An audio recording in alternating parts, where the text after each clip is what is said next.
Là, on passe tout ça, et voilà, donc le sujet. Alors, 13 à la douzaine, il est évident qu'une 12 lunaisons font l'année. Sauf certains cas où un mois est double, donc la deuxième lune est bis. Ce qui fait qu'il y a effectivement une 13e lune, mais dans le même signe zodiacal, puisqu'elle est évidemment dans le même signe zodiacal quand elle est bis.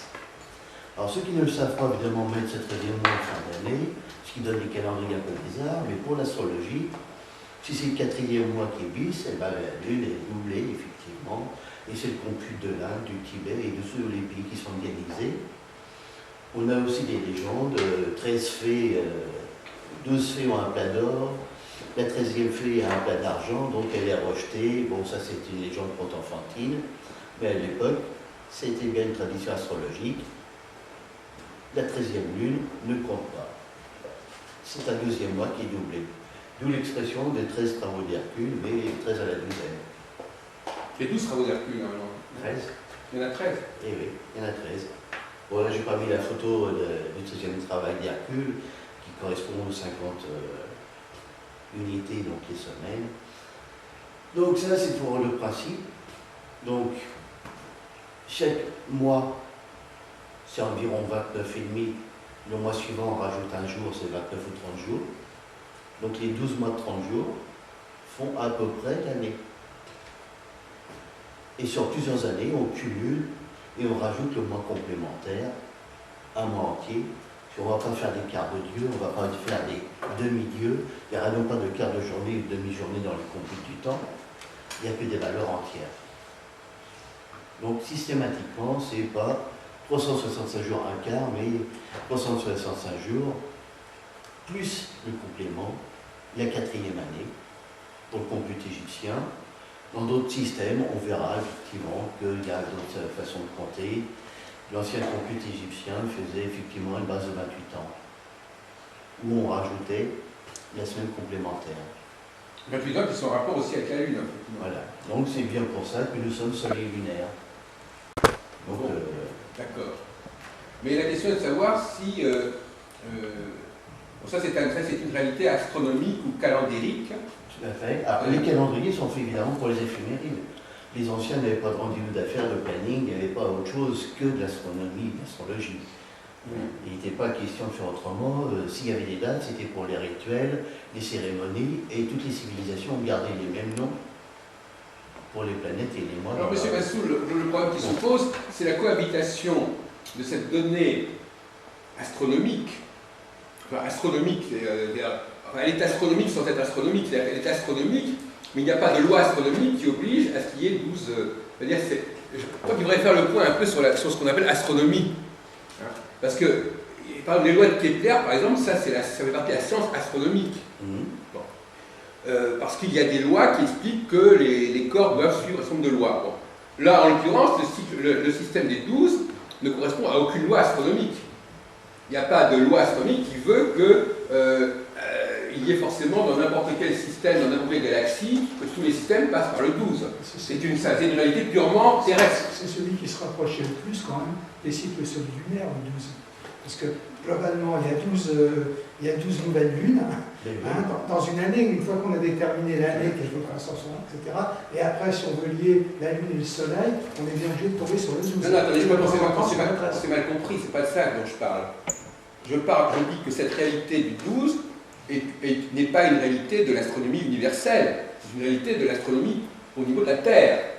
Bon, et donc, c'est pour relativiser les choses, c'est-à-dire qu'effectivement, ce 12 fait sens pour nous, terriens, parce qu'effectivement, nous voyons 12 conjonctions, 12 pleines lunes, etc., mais ça n'est pas une loi astronomique. Donc, ce n'est pas une loi astronomique. Donc, c'est pour ça que j'insiste bien sur ce point. De la même façon que le fait qu'il y ait une division en 12 constellations n'est pas non plus une loi astronomique. C'est de la méta-astronomie, ce sont des situations astronomiques locales, arbitraires finalement, qui n'ont pas de valeur astronomique absolue. Non, mais qui se posent quand même, comme vous dites, pour les terriens. Puisque l'homme peut mesurer le cycle de la Terre et pour que la Terre fasse un tour de soleil, si on prend un repère comme une étoile, ben effectivement, dans l'intervalle, il y a à peu près 12 conjonctions de Lune qui va interpeller les êtres humains. Donc ça n'interpelle pas ailleurs dans l'univers, mais ça interpelle quand même. Mais en même temps, monsieur Garçon, mais en même temps, comme on l'a dit tout à l'heure, il y a d'autres critères qui interviennent aussi en astrologie. Il y a la division en 4, notamment, les 4 saisons. Et la Lune, on ne l'a pas dit, mais c'est une évidence, la Lune fait apparaître aussi le 4, n'est-ce pas? Puisqu'il y a nouvelle Lune, pleine Lune et quart de Lune, etc. Donc la Lune il y a beaucoup de choses dans la Lune, il y a beaucoup de chiffres qui sortent de la Lune. Il n'y a pas que le 12. Hein. Il y a le 28, mais il y a aussi le 4. 4 saisons, 4 phases de la Lune, nouvelle Lune, croissant de Lune, etc. Bon. Et comme on l'a dit tout à l'heure, donc il y a aussi une astrologie qui apparemment s'est fondée sur le 4, qui s'est fondée sur le 8 éventuellement, et qui n'aboutit pas forcément au 12. Donc de toute façon, visiblement, on a là 2 traditions distinctes, l'une qui est fondée sur le 4 et le 8, dont on a vu d'ailleurs que les ajustements entre le 8 et le 12 posaient des problèmes de rapport, on rajoutait quelque chose au 8 pour faire du 12, donc on a là déjà un clivage épistémologique, on a un clivage structurel important, qui fait que d'un côté on a une astrologie du 4 et du 8, de l'autre côté on a une astrologie du 12. Bon, alors évidemment on peut essayer de les concilier entre elles. On a vu par exemple de la même façon qu'on concilie le nombre de planètes avec le nombre de signes. C'est aussi un autre problème de l'astrologie. Les ajustements, voilà un autre ajustement. Comment on a fait pour faire relier le septénaire avec les 12 signes? Et ça n'a pas été ça n'a pas été évident, absolument. On a inventé la théorie des doubles domiciles, où on distribuait deux signes à certaines planètes. Bon, tout ça c'est du bricolage. Vous voyez bien que ce problème de relier les 12 structures dont on a parlé avec d'autres considérations, le nombre de planètes, le nombre de phases de la Lune, le fait que quelque part la division en 2, 4, 8 est quand même très importante, et qu'elle n'inclut pas le 12. Quand vous prenez un gâteau, vous le divisez en 2, en 4, en 8, en 16, vous ne divisez pas en 12. Donc si vous voulez, le 12, pour moi, je vous le dis très franchement, pour moi le 12, c'est quelque chose qui vient perturber le champ astrologique plutôt qu'il ne vient le sous-tendre. Je dis ça très brusquement, mais je veux dire que pour moi, c'est partir du fait que l'astrologie serait fondée sur le 12, ça me paraît une erreur. Cela dit, cette erreur, elle existe, c'est une réalité historique. À un moment donné, effectivement, le 12 a pris une place absolument énorme en astrologie, mais à quel prix? Parce que la théorie des domiciles, par exemple, on en parlait encore il y a 1 an, on est toujours empêtré dedans. Parce qu'on dit qu'il y a 10 planètes, mais il y a 12 signes. Alors il y en a qui disent qu'il faut rajouter 2 planètes transplutoniennes pour que ça fasse 12. Donc voyez-vous, donc finalement, tous ces problèmes de chiffres, le 4, le 7, le 8, le 12, tout ça n'est pas si facile que ça à gérer. Alors moi, je personnellement, mais on est là pour discuter, personnellement, je pense qu'effectivement, c'est vrai qu'il y a un fait astronomique, et encore une astronomie purement solulaire et terrestre, il n'y a pas de loi astronomique qui dit qu'il doit y avoir 12 conjonctions de quoi que ce soit en dehors de la Terre. C'est une observation purement ponctuelle. Bon, alors la question qui se pose, c'est de savoir jusqu'à quel point les hommes qui ont fondé l'astrologie, ils se sont appuyés sur des observations astronomiques ou s'ils ont plutôt projeté des structures géométriques qui leur convenaient. À ce moment-là, là voyez-vous, on a deux mentalités différentes. Soit on observe des faits astronomiques qui sont comme ils sont, soit on prend de l'astronomie les facteurs dont on a besoin par rapport à une certaine géométrie sacrée que l'on veut absolument mettre en place. Bon. Et donc là, on a deux visions de l'astrologie qui sont totalement différentes. L'une qui serait que l'astrologie serait simplement un commentaire de la réalité astronomique, c'est-à-dire que l'astronomie est ce qu'elle est, et l'astrologue vient se greffer sur l'astronomie. Ou bien, l'astrologue élabore un système au départ qui est fondé sur une sorte de numérologie, et il va plaquer son système sur le cosmos, et il ne va garder du cosmos que ce qui correspond à son système. Et donc ça correspond à des mentalités assez différentes. Là aussi, ça dépend aussi comment on fonctionne mentalement, effectivement. Donc, voyez-vous, là aussi, on pourrait discuter, mais c'est un problème de fond. Ceux qui pensent que l'astrologie est que tout ce qui existe en astronomie doit automatiquement faire sens en astrologie, que l'astrologue serait quelqu'un qui serait simplement là pour commenter et donner du sens à tout ce que les astronomes font et découvrent, et puis ceux qui pensent que l'astrologue est quelqu'un qui établit des lois pour l'humanité au nom d'une théorie numérique qui est ce qu'elle est, et il se sert des éléments astronomiques dont il a besoin, qui peuvent lui servir pour son travail, mais qui en aucune façon ne se sont obligés d'utiliser tout ce que les astronomes ont inventé ou découvert ou pourraient découvrir ultérieurement. Voilà. Donc voilà, nous arrivons là à un nœud de problèmes assez grave, effectivement. On voit qu'effectivement, quelque part, l'astrologie est perturbée par cette espèce de pluralité de systèmes qui s'entrechoquent, de pluralité d'approches qui s'entrechoquent, avec des points de vue qui sont différents, qui ne s'ajustent pas, mais l'historien, en tout cas, est obligé de constater qu'il y a eu des ajustements.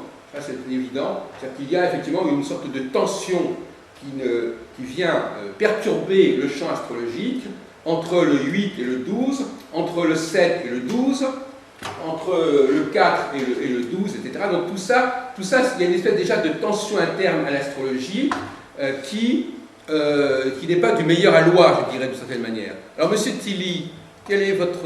Maintenant que vous nous écoutez depuis une petite demi-heure, là, pouvez-vous apporter votre grain de sel à notre discussion et vos lumières? À mon avis, il faut recomprendre, rechercher la véritable signification de l'astrologie. Donc moi, c'est un peu ma recherche, c'est un peu mon dada, d'essayer de comprendre à partir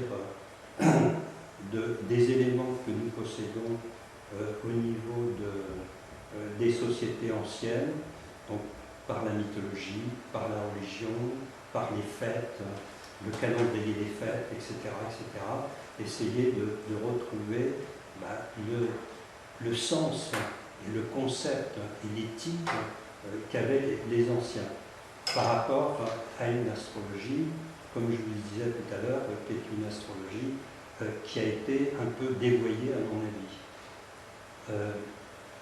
D'ailleurs, c'est une astrologie qu'on appelle judiciaire, celle que nous avons en héritage. C'est une astrologie, par conséquent, qui nous donne plus les actes que beaucoup plus la partie, c'est-à-dire du fondement, de la pensée profonde. On est dans un acte, tout simplement. Donc il faut pouvoir ramener cet acte à sa signification première, que justement nous n'est pas l'astrologie moyenâgeuse. Alors moi, ma démarche, c'est d'arriver, c'est-à-dire à essayer de comprendre l'origine de l'astrologie. Voilà. Oui, on est tout ça. Le problème, c'est les méthodologies qu'on utilise pour y arriver. Effectivement, le problème, c'est de ne pas s'arrêter à mi-chemin, au milieu du gué. C'est ça le grand. Par exemple, pensez que par exemple la tétrabible correspondrait à l'origine de l'astrologie, alors que c'est déjà un état déjà très tardif en réalité. Le problème, c'est que nous avons une grande partie de l'histoire de l'astrologie qui n'est pas étayée par des documents, enfin, je veux dire pas forcément. Par exemple, prenons le cas du zodiaque. On en parlera. Le symbolisme zodiacal, il fait également problème. On peut faire apparaître effectivement comme des états du zodiaque tels que nous connaissons à des périodes très anciennes, mais même ces périodes très anciennes sont encore tardives, parce que la question est de savoir quel était l'état originel du zodiaque. Ce n'est pas l'état sur lequel, tout à l'heure, avant que vous interveniez, j'ai fait un exposé un petit peu méthodologique en montrant qu'il faut respecter une certaine simplicité. Bon, quelqu'un qui est dans l'état actuel du zodiaque, la symbolique zodiacale, quel est son fondement? Est-ce que les signes se suivent d'après une cohérence quelconque? Et notamment, on y reviendra, les rapports entre les 12 signes zodiacaux et les 12 mois de l'année. Et là, on s'aperçoit, quand on confronte par exemple l'iconographie des almanachs, que beaucoup d'astrologues ignorent. L'iconographie des 12 signes, des 12 mois de l'année, on trouve dans les Trérigeurs du duc de Berry, on trouve dans les livres d'heures, la plupart des astrologues ne les connaissent même pas. On n'arrête pas de leur dire que le zodiaque fondé sur les saisons, et on leur a jamais montré quelles étaient les représentations médiévales des 12 mois de l'année, pour voir s'il y avait un rapport entre les 12 mois de l'année tels qu'ils sont représentés dans les almanachs et les 12 mois de l'année tels qu'ils sont représentés dans le zodiaque. Or, il y a des décalages. Il y a des choses qui ne collent pas du tout, qui ne conviennent pas du tout. Donc là encore, une fois de plus, on a des points d'ajustement. Il n'y a pas de correspondance immédiate et évidente entre l'iconographie, il y a deux iconographies que nous ignorons aujourd'hui dans les manuels astrologiques. L'iconographie des 12 maisons astrologiques, a disparu complètement des manuels, et l'iconographie des 12 mois de l'année, qui également ne figure pas dans les manuels d'astrologie. Donc il y a déjà deux corpus iconographiques de 12 qui sont inconnus de la plupart des bagages, du bagage de la plupart des astrologues. Donc il y a des problèmes. Il faut se confronter aux réalités iconographiques et voir qu'il y a des choses qui ne collent pas forcément. Et donc par conséquent, ça veut dire quoi quand une chose ne colle pas? Quand un système ne colle pas, c'est que visiblement il est déjà tardif. Quand un système est déjà corrompu, quand il y a déjà des permutations, on peut rétablir ces permutations, mais même en les rétablissant, ça veut bien dire qu'il y a eu un état antérieur où ce n'était pas permuté. Donc c'est comme ça qu'on revient progressivement à des états encore plus anciens, à partir des erreurs ou des incohérences ou des aberrations d'un système, on peut remonter plus loin pour restituer le système dans son état originel. Mais l'état originel, monsieur Tilly, Jean-François Tilly, l'état originel de la plupart des structures que nous connaissons, que ce soit celle des 12 maisons, celle des 12 signes, eh bien, c'est un état qui jusqu'à présent n'avait pas été mis en évidence. Nous avons là 4 séries. Nous avons les 12 signes, les 12 mois de l'année, les 12 maisons, tout ça, les 12 maisons astrologiques, les 12 représentations iconographiques des maisons, ça fait déjà 4 ensembles, 4 séries de concepts qui ne s'emboîtent pas bien les uns dans les autres. Donc, alors il y a deux solutions. Soit on fait ce que j'appelle de l'exégèse, c'est-à-dire qu'on fait du commentaire, apologétique, c'est-à-dire qu'on essaie d'expliquer que finalement tout ça, c'est pas si mal que ça, tout ça, ça s'enclenche assez bien, ça s'emboîte assez bien. Mais néanmoins, moi je pense que il y a quand même des limites. On a le droit, monsieur Tilly, on a le droit de proposer des corrections. Et quand vous avez dit tout à l'heure que l'astrologie était judiciaire, j'ai eu l'impression, en vous écoutant en filigrane, en message subliminal, que vous étiez en train de nous dire que finalement, ce qui prouvait que l'astrologie telle que nous la connaissions était finalement valable, c'est qu'elle marchait. C'est-à-dire qu'elle fonctionnait. Et tout à l'heure, j'ai dit, avant que vous arriviez, justement, j'ai dit, ça n'est pas un argument de savoir si elle marche ou ne marche pas, parce que la pratique astrologique est liée à tellement de facteurs extra-astrologiques que ce n'est pas ça qui va déterminer. Donc effectivement, là aussi, il y a deux écoles. Celle qui dit, voyons sur le terrain si ça marche ou ça ne marche pas, et si ça marche, ben voilà, c'est réglé, tout est en ordre. Et c'est l'autre école qui dit, assurons-nous d'abord que sur le plan théorique, c'est cohérent, avant de nous lancer dans des vérifications, quelles qu'elles soient. Donc là, c'est aussi une question d'école, de mentalité, voyez-vous, là encore, on va apparaître de nouveaux clivages méthodologiques, ceux qui voient comme... Il y a ceux qui, pour simplifier, il y a ceux qui disent, l'astronomie, c'est l'astronomie, les données astronomiques, c'est les données astronomiques, on les prend toutes. Deuxièmement, l'astrologie, ben on la pratique, on voit bien que ça marche, etc. Donc ça, c'est caricaturé un petit peu, mais c'est un petit peu le point de vue de beaucoup d'astrologues. On prend toute l'astronomie, toutes les planètes sont valables, les 12 signes c'est valable, tout ça, on prend tout, et puis on applique, et puis ça marche. Donc là, ils sont contents. Un, ils ont l'astronomie avec eux, et deux, ils ont la pratique astrologique avec eux. Voilà. Bon, alors ça, c'est un consensus qui, effectivement, actuellement, est en place. Et ce qu'on est on essaie ici à ce colloque d'échanger, c'est de dire que ce consensus n'est plus satisfaisant, n'est plus acceptable, et qu'il faut travailler d'autres. Alors, monsieur Durand, vous n'avez pas encore entendu? D'accord, vous passez votre tour alors. Non, pas du tout. Non, alors déjà, il y a un point là sur lequel je vais réagir avant de revenir après sur quelque chose de plus général.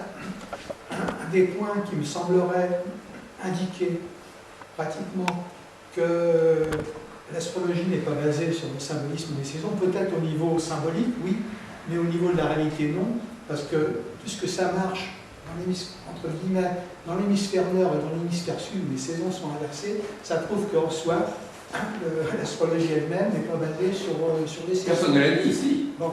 Alors que maintenant que d'autres personnes comme Nicolas aient fait cette comparaison pour comprendre un peu, disons, au point de vue symbolique, comment ça peut se passer, comprendre les signes de printemps, etc. Bon, d'accord.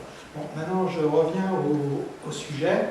À mon avis, bon, si on admet que l'homme, c'est lui qui a fait des observations, c'est lui, à travers ses observations, pour moi, l'astrologie n'a rien à voir avec l'astrologie, enfin si, elle a quelque chose à voir au niveau des planètes, mais l'astrologie est une interprétation humaine de choses. Et l'interprétation, c'est l'interprétation, c'est tout. Donc elle peut être valable à une certaine période dans certains domaines et avoir d'autres significations, interprétations dans certaines autres périodes et dans d'autres domaines. Bon, déjà, c'est ça. Alors que l'astronomie, elle, ça correspond à une réalité physique. Déjà. Alors, ce que tout à l'heure, enfin, ça m'a fait penser quand on parlait les phases lunaires. Alors, oui, je reviens. L'homme, donc, supposons que l'homme, il observe. Alors, qu'est-ce qu'il observe d'abord? Eh bien, il a la notion du 1, je pense, du 1, comme ça. Ensuite, la notion du 2, ne serait-ce que par le jour et la nuit, il voit qu'il y a deux choses différentes. Donc, il y a une notion du 2 qui vient. Ensuite, suivant les latitudes, il y a une notion du 4 qui intervient, parce qu'effectivement, il s'aperçoit qu'il y a 4 saisons dans un cycle, etc. Donc, aussi les 4 phases de la Lune. D'accord. Déjà, il voit au niveau du physique, de son vécu, sans regarder le ciel, comment ça peut se passer. Le jour, la nuit, les saisons, il n'y a pas besoin de regarder le ciel pour le savoir. Ensuite, bon, quand il commence son mental commence à se développer, il y a des gens très bien, qui regardent et qui essaient de comprendre. Alors les cycles de la Lune me semblent très importants, justement, pour revenir au cycle 12, parce que le 12, pour moi, c'est lié à ça. Parce qu'on observe qu'il y a statistiquement 12 lunaisons, plus de temps en temps une 13e, qui permettra de faire avancer le cheminement peut-être dans certains domaines. Donc déjà le 12. Enfin, à mon avis, si je devais dire quelque chose, j'en sais rien, je n'ai pas vécu tous les sujets, mais si je devais faire une dissertation sur le sujet, je mettrais le 12 comme venant de l'observation des cycles solaires. Sauf que, monsieur Durand, le 12, le zodiaque, par exemple, la division du zodiaque en 12 n'est pas articulée sur les lunaisons. Elle est d'influence, elle est influencée intellectuellement par les 12 lunaisons, mais elle ne correspond pas. Alors après, comme j'ai dit que ça, je me base sur l'observation humaine, ensuite l'homme, qu'est-ce qu'il fait? Il essaie de trouver sens aux choses. Donc il va projeter ces choses alors sur le ciel. Donc c'est lui qui, après avoir constaté 12, etc., qui a peut-être projeté un symbolisme qui pour lui était quelque chose de zodiacal, enfin un animal, etc., qui était censé pour lui représenter quelque chose. Donc il a projeté au niveau des constellations, etc. Au début, je pense qu'il a dû faire comme ça. Moi, attendez, parce que je crois qu'il y a quand même une explication beaucoup plus simple. C'est les 12 mois de l'année, justement, dont on parlait tout à l'heure, les 12 mois de l'année comportent effectivement justement des animaux qui peuvent avoir été projetés, justement. Il n'a pas projeté comme ça n'importe quoi, n'importe comment. Ça correspond, si vous lisez un peu les régions du de Berry ou les almanachs, ça correspond à un cycle de la vie rurale au Moyen-Âge, avec différents animaux, la tonte des animaux, le sacrifice, etc. Bien que c'est la projection, peut-être la projection, mais vous avez parfaitement raison, mais c'est une projection qui n'est pas arbitraire, qui correspond à la projection d'un univers social, socio-culturel. Mais quand on fait une projection de quelque chose, on le fait avec nos idées à nous, dans l'environnement. Je vais dans votre sens, mais il n'a pas projeté n'importe quoi, il a projeté un système d'augmentation qui était celui des mois de l'année, et qui d'ailleurs, entre parenthèses, l'astrologie n'est pas uniquement fondée sur l'astronomie, elle est fondée aussi sur des pratiques de calendrier qui ne sont pas d'ordre astronomique. Oui, mais ça c'est venu après, ça. Non, c'est venu avant. Le calendrier? Le calendrier est venu avant l'observation du ciel. Ah bon? Ben oui. Waouh. L'observation du ciel, d'abord la preuve, c'est que pour établir un calendrier solaire, on n'a pas besoin de connaître les planètes. On a besoin de connaître que le Soleil et la Lune. Ouais. Et donc les planètes, donc la connaissance des planètes du système planétaire est bien plus tardive que la connaissance du calendrier. Oui, non, les gens ont fait un calendrier, effectivement, sans connaître, sans avoir toutes les subtilités qu'ils ont. Il n'y a pas besoin de subtilité.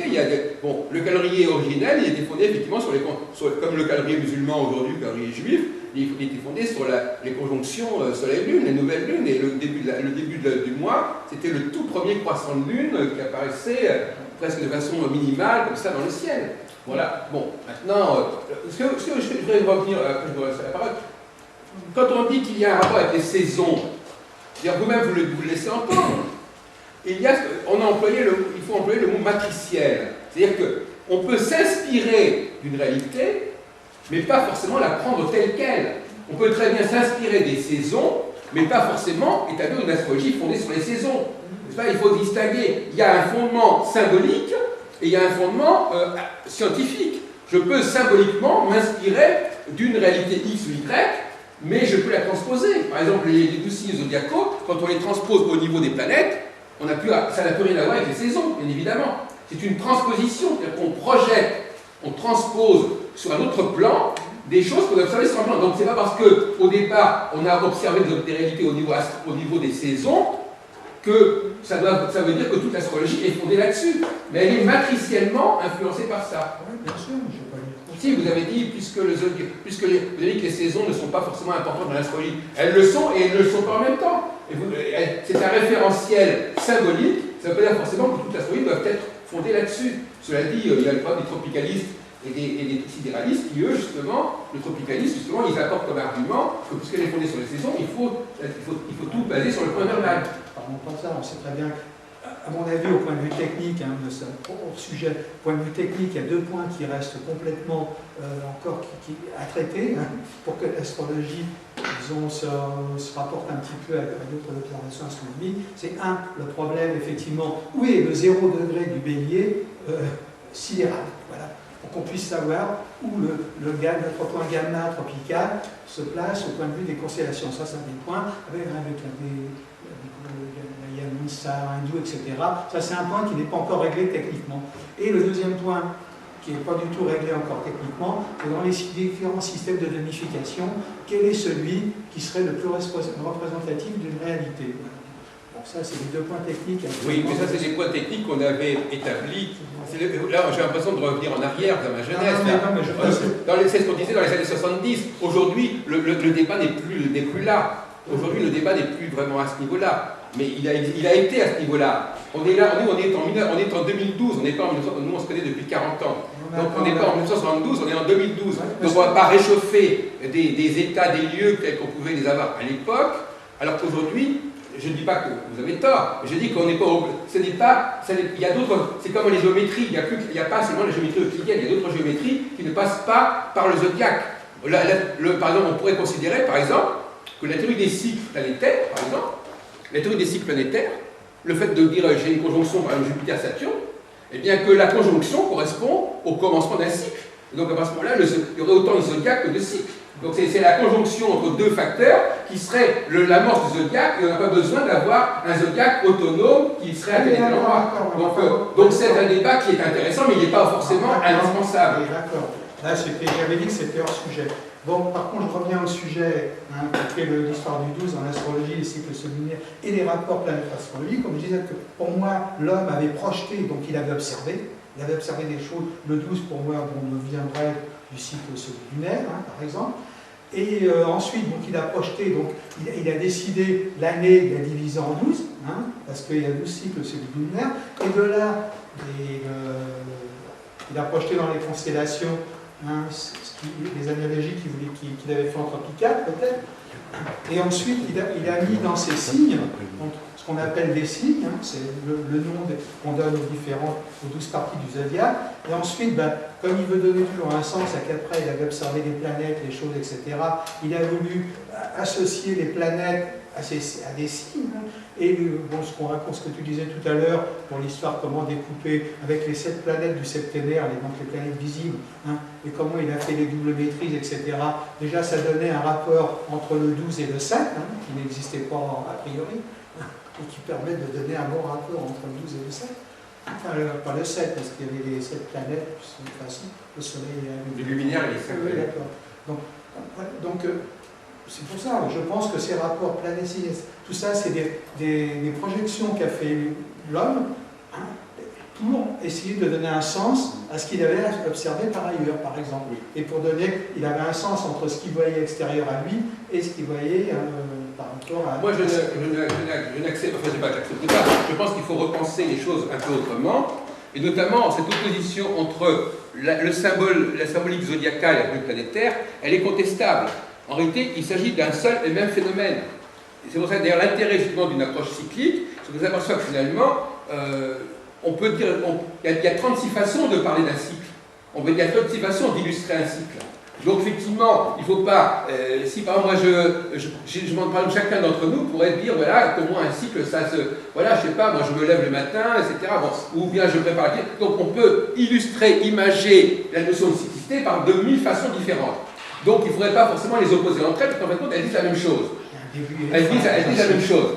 Alors, donc à partir de ce moment-là, moi je dis, à mon avis, il n'y a pas d'un côté le zodiaque, de côté les planètes, il y a la planète passe par des phases successives, et ces phases successives, on a jugé bon de les formuler en utilisant la symbolique zodiacale, c'est-à-dire en utilisant la symbolique des 12 mois. Mais c'est tout, ça ne va pas plus loin. Mais cette symbolique des 12 mois, d'une certaine manière, il faudrait poser la question aussi, d'ailleurs, de se demander d'où vient la symbolique des planètes. D'où vient le nom des planètes? Est-ce que les planètes ne sont pas elles-mêmes issues d'une symbolique saisonnière, etc. Donc on n'en sort pas, car effectivement, il faut aussi se demander s'il n'y a pas aussi une cyclicité des planètes. Est-ce que les planètes sont des éléments comme ça isolés, ou est-ce que la symbolique des dieux planétaires, elle est également cyclique? C'est-à-dire qu'elle se suit dans un certain ordre, qui n'est pas... Alors cet ordre-là, effectivement, il y a l'ordre astronomique qui existe, mais cet ordre astronomique, est-ce qu'il, sur le plan symbolique, on parle, il y a l'ordre astronomique, mais aussi le nom des planètes. Est-ce que le nom des planètes qui sont associées à ces planètes, est-ce que ça correspond à une quelconque cyclicité? Est-ce que la cyclicité Mercure, Vénus, Mars, Jupiter, Saturne, est-ce que c'est une cyclicité symbolique ou pas? Que ce soit une réalité astronomique, c'est une évidence, mais en dehors de la réalité astronomique, il faut savoir si l'ordre des dieux correspond à une quelconque cyclicité. Et si ça correspond à une quelconque cyclicité, est-ce que ça n'a un rapport avec la cyclicité des saisons? Et si ça a un rapport avec la cyclicité des saisons, à ce moment-là, est-ce que les planètes ne seraient pas une façon comme une autre de parler du zodiaque? Parce que si le zodiaque parle des saisons et les planètes parlent des saisons, il y a peut-être un rapport entre les deux. Entre ces deux séries symboliques, il faut peut-être au bout du compte qu'une seule. Et ce n'est que parce que justement, on a perturbé les différents systèmes qu'on n'arrive pas à les relier et à percevoir que c'est une seule et une même chose. Il ne faudrait pas donc opposer et distinguer des choses qui au départ peut-être sont exactement du même ordre et disent la même chose. Donc la cyclicité, donc voilà un autre pavé dans la mare. Est-ce que les planètes constituent une cyclicité? Pas astronomiquement, mais symboliquement, est-ce que c'est une cyclicité? Est-ce qu'il y a une cyclicité des planètes? Est-ce qu'il y a telle planète qui serait la planète du printemps, une planète qui serait une planète de l'automne, etc., et qui effectivement se suivrait, et qui serait donc par conséquent, puisqu'elle serait en rapport avec les 4 saisons, elle serait forcément en rapport avec la symbolique zodiacale qui elle-même est liée aux saisons. Voilà tout un ensemble de questions qui sont au cœur de notre débat et qui fait qu'au bout de 40 ans après 1972, on a un petit peu avancé dans ce genre de problématique. Donc effectivement, c'est ce qu'on appelle maintenant le concept d'astrologie zodiaco-planétaire, c'est-à-dire qu'effectivement, on s'aperçoit que certains signes zodiacaux sont directement associés symboliquement à certaines planètes. Alors là, je vous propose qu'on parle de ce sujet-là, c'est-à-dire est-ce qu'il y a une relation symbolique fondamentale entre les signes et les planètes en dehors de la théorie des domiciles qui, elle, se contente simplement de mettre en rapport des mots. Mais la théorie des domiciles, jusqu'à présent, personne n'a été capable de l'expliquer sur le plan symbolique. On peut nous dire, si vous me dites par exemple, Jupiter est le maître du Sagittaire, et pourquoi? Est-ce qu'il y a un rapport, est-ce que dans la symbole du Sagittaire, il y a quelque chose qui a un rapport fondamentalement avec Jupiter, et pas plutôt avec Mars? Est-ce que dans la symbolique du Gémeaux, il y a quelque chose qui a un rapport avec Mercure plutôt qu'avec Vénus? Bon. Et là aussi, là, il y a une autre série qui est très intéressante, c'est ce qu'on appelle la théorie des Planetenkinder. C'est-à-dire que les Planetenkinder, c'est les enfants des planètes. Ah oui. Les enfants des planètes, c'est-à-dire qu'on a une série iconographique avec les 7 planètes et tous les personnages qui sont en rapport avec cette planète. Donc tous les personnages mercuriens, tous les personnages vénusiens, tous les personnages martiens. Et à ce moment-là, on a une série de symboliques et on s'aperçoit par exemple que les Gémeaux, c'est une symbolique qui ne peut pas du tout être mercurienne, par exemple.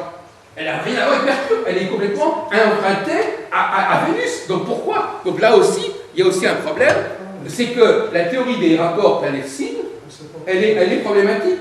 Elle est problématique. Et là, je ne sais pas si on aura le temps de le faire, mais là aussi, j'ai fait beaucoup de travaux là-dessus pour montrer pourquoi on était arrivé à attribuer à Mercure les Gémeaux à la place de Vénus, pourquoi on était arrivé historiquement à attribuer Jupiter au Sagittaire à la place de Mars, etc. Il y a eu des perturbations qui se sont faites progressivement à travers l'histoire. La question est de savoir, monsieur Durand, si c'est intéressant pour nous, astrologues, d'en tenir compte ou pas, parce que finalement c'est ça la motivation. Est-ce que ça sert à quelque chose de se poser ce genre de questions ou pas? Attendez, moi je reviens à un truc. Alors, bon, peut-être ce qui me semble évident, qui correspondrait, qui ferait lier, par exemple, une planète avec une saison. Hein. Le problème, c'était de placer, par exemple, le Soleil. Le Soleil, effectivement, c'est la chaleur, etc. Alors que, comme si l'astrologie a été créée dans l'hémisphère nord, de faire correspondre le Soleil avec le signe, mettons là, le point du zodiaque, le secteur du zodiaque, où se trouve le plus chaud de l'année, c'est-à-dire le lion, disons, hein, pour parler à soi. Bon, une fois qu'on a placé le Soleil et qu'après on considère que la Lune est quelque chose d'important, on place la Lune à côté, et puis après, eh bien, on voit bien qu'on retrouve Mercure, c'est-à-dire le plus proche du Soleil, qu'on retrouve Vénus, qu'on retrouve Mars, qu'on retrouve Jupiter et qu'on retrouve Saturne. Donc je veux dire que c'est un raisonnement logique. À partir du moment où on a placé le Soleil, on l'a fait coïncider avec le signe du Lion, et qu'on a mis la Lune à côté, le reste suit. C'est, vas-y. Il n'y a pas besoin de se creuser la salle pour faire. Non, je ne sais pas, mais ça vous en pensez. Alors justement, à ce propos, on va passer au tableau, parce que nos discussions, elles méritent vraiment qu'on utilise un tableau, parce qu'autrement, on fait abstraction. Donc effectivement, si on prend la théorie des domiciles, alors, vous me parlez de...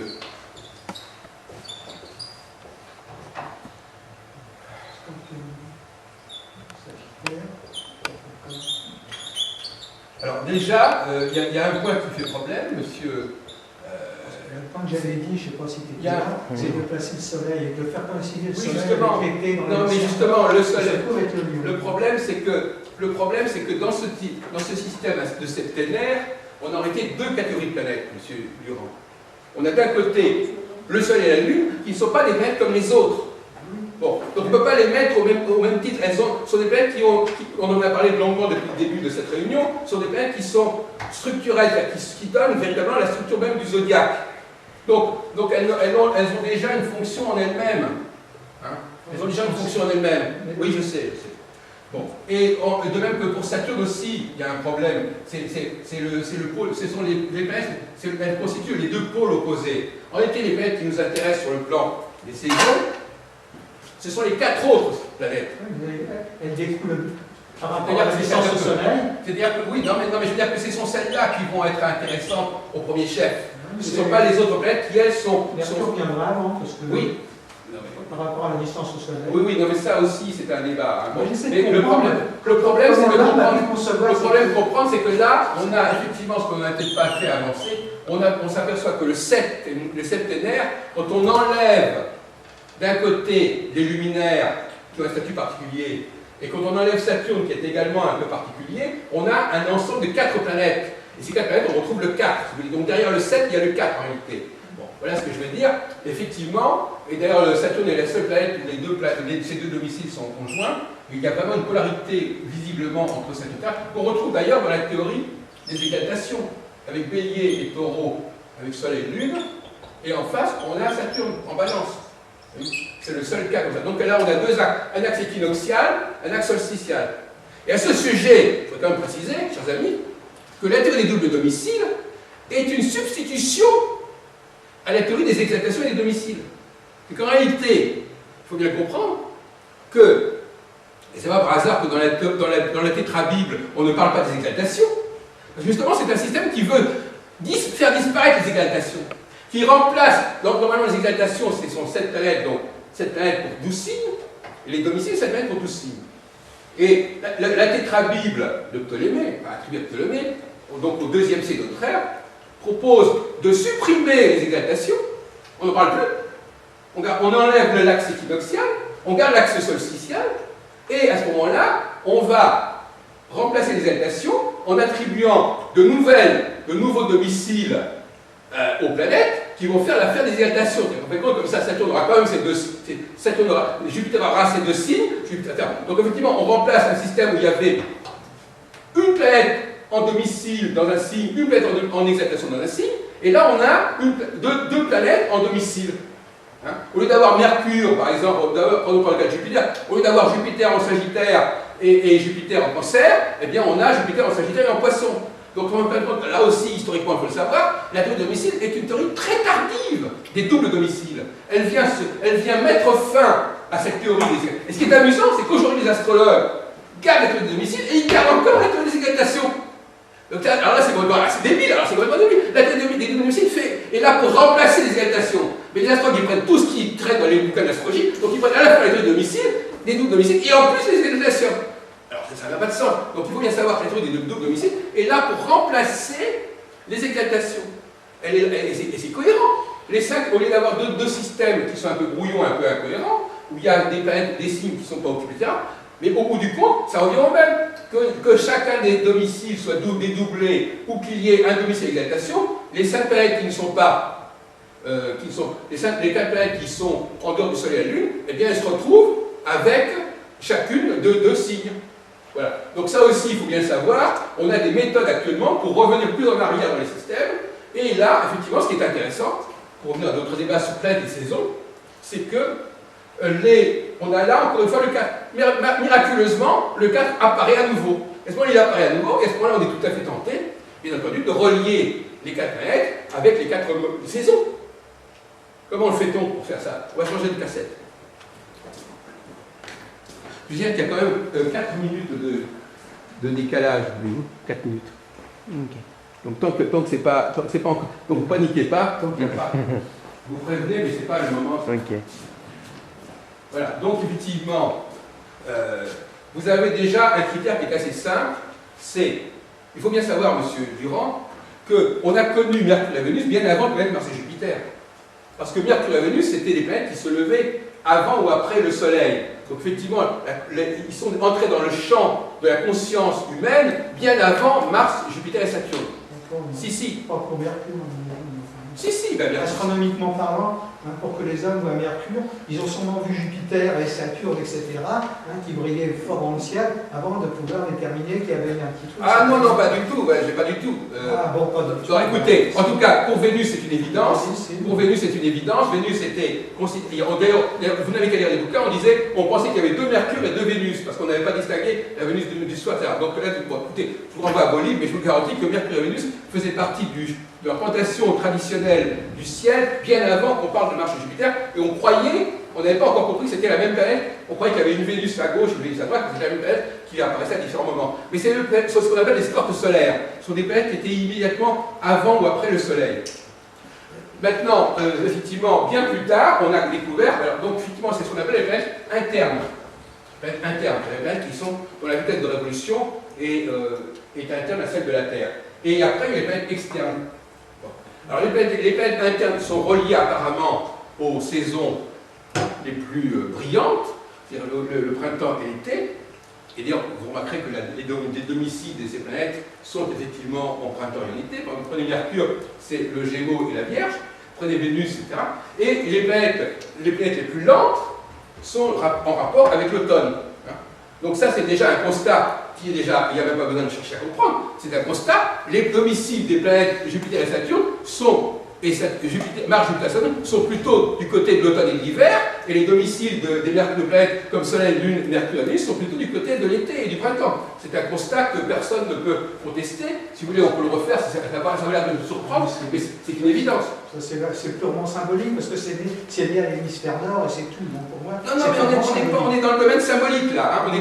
On n'est pas en train de... Je vous l'ai dit tout à l'heure très clairement, on est dans le domaine de la matricialité et de la symbolique. C'est pas de raison pour ne pas l'écouter. Donc il y a une cohérence. Je veux dire, il y a pas... Donc c'est symbolique, donc on n'en tient pas compte. À ce moment-là, vous trouvez écrit le mec dans l'eau, vous n'avez plus de critères du tout. Donc vous êtes à volo. Donc effectivement, là déjà, sans rentrer dans le détail, on peut déjà attribuer Vénus et Mercure plutôt à la dynamique printemps-été. Et vous n'avez qu'à regarder les domiciles de ces planètes, ils se trouvent effectivement à 90% dans le printemps et l'été. Et la dynamique Mars-Jupiter, plutôt du côté de l'automne et de l'hiver. Donc les 2 signes de Jupiter sont en Sagittaire et en Poisson, qui sont un signe d'automne et un signe d'hiver. Pour Saturne, c'est pareil. Pour Mars, il y a le Scorpion qui est également un signe d'automne, etc. Donc, effectivement, c'est comme ça. Donc ça, je ne sais pas. Je vous dis ça, c'est une évidence, mais beaucoup d'astronomes ne l'ont pas dit et vous ne trouverez pas dans les manuels. Et c'est comme ça. Donc, effectivement, déjà, le rapport entre cette dynamique des 2 planètes en dehors des luminaires, en rapport avec les planètes, avec les saisons premières, les saisons les plus brillantes, et puis les deux plus lentes, qui sont en rapport avec les saisons les plus difficiles, qui sont donc voyez-vous, là déjà, on raccorde les planètes avec les saisons, Et ça nous ramène à la fameuse question tout à l'heure, c'est-à-dire est-ce que certains signes zodiacaux incarnent ces planètes? Est-ce qu'il y a une symbolique zodiacale qui a un rapport avec cette symbolique planétaire? Bon. Et là, on se retrouve avec une difficulté que j'ai signalée tout à l'heure. Si on prend les Gémeaux, par exemple, les Gémeaux sont une symbolique à qui si vous demandez à quelqu'un qui n'est pas astrologue, et surtout dans l'iconographie des Gémeaux où on trouve souvent des couples, il est évident que c'est un couple. On va alors expliquer, je suis sûr qu'il y a des gens qui sont capables d'expliquer que les Gémeaux c'est mercurien, mais je veux dire qu'au niveau purement, on aura des pâquerettes symboliques, c'est un couple. Le couple c'est Vénus. Dans la symbolique des almanachs, le mois de mai est le mois des amours. Bon, alors donc si vous voulez, c'est beaucoup de choses. À ce moment-là, on est obligé de la mettre a priori qu'on a là une dynamique vénusienne qui a rapport avec le printemps, et à l'opposé de Vénus, on a Mars, et Mars, on trouve qu'est-ce qu'on a comme symbolique zodiacale de Mars? Eh bien, on a le Sagittaire, l'archer qui est le guerrier, etc. C'est tout à fait martien. Donc on a bien une dynamique Gémeaux-Sagittaire qui